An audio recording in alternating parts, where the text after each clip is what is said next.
So the second Republican presidential debate is set to go down tomorrow night in Southern California, Simi Valley. But one of the party's leading candidates just announced plans to debate one of the country's top Democrats, and it's not President Biden. Florida Governor Ron DeSantis and California Governor Gavin Newsom will square off in a 90-minute debate on November 30th on Fox with Sean Hannity. The two have had public clashes, several of them, trading barbs over everything from COVID to the economy, immigration, you name it.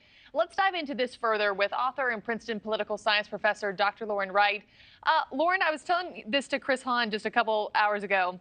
I feel like there are two big throwdowns or matchups that the country's been waiting for this year. Elon Musk and Mark Zuckerberg, and then maybe possibly Ron DeSantis and Gavin Newsom. When this news broke yesterday, how'd you take it? Were you surprised, or how'd you react? I was surprised. I mean, it's rare for this to happen with politicians. We've certainly seen examples of elites and sort of celebrities debating over the years, whether it's William F. Buckley and Norman Mailer, or you have even Bill O'Reilly and Jon Stewart did this sort of thing. I think it's good for our country, but especially for a presidential candidate like DeSantis, as you said, Marky, it's really rare. So I'm surprised they agreed on any terms at all. I'm still not convinced it'll actually happen necessarily, but I will for sure be watching if it does. Yeah, I know a spokesman for Governor Newsom hinted that the debate could still get called off, saying, quote, "We want a real debate, not a circus." We'll see if it does come to fruition come September 30th.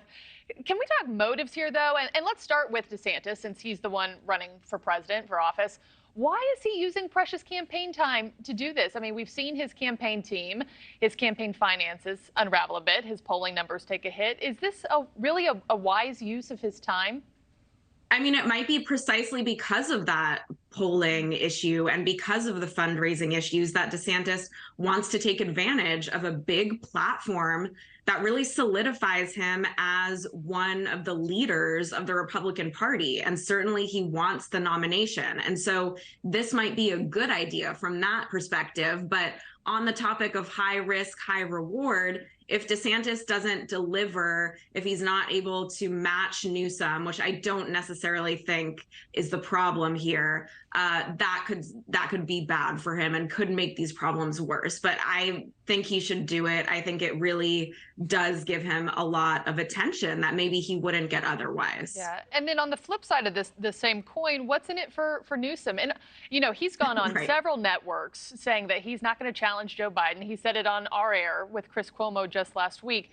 Do you buy it that he's not in it for a 2024 bid or beyond? Is this for 2028? Is this the long game, or what are his motives?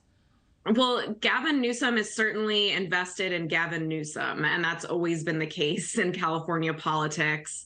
And the truth is, he probably does want at least a seat at the table to be seen as the Democratic Party's future leader. But what's in it for Newsom really is that this is an opportunity to defend Democratic policies, Joe Biden's policies, and he won't necessarily have all of the attention placed on his own governing strategies that would if he's a presidential candidate. Now, certainly DeSantis will go after him on homelessness, on immigration, on pandemic lockdowns, but Newsom is sort of the stand-in for liberal policies at large, not necessarily his own record. And so this might be advantageous for him too. Yeah, there could be fireworks on that stage. This has been the busiest political September that I can remember in quite some time.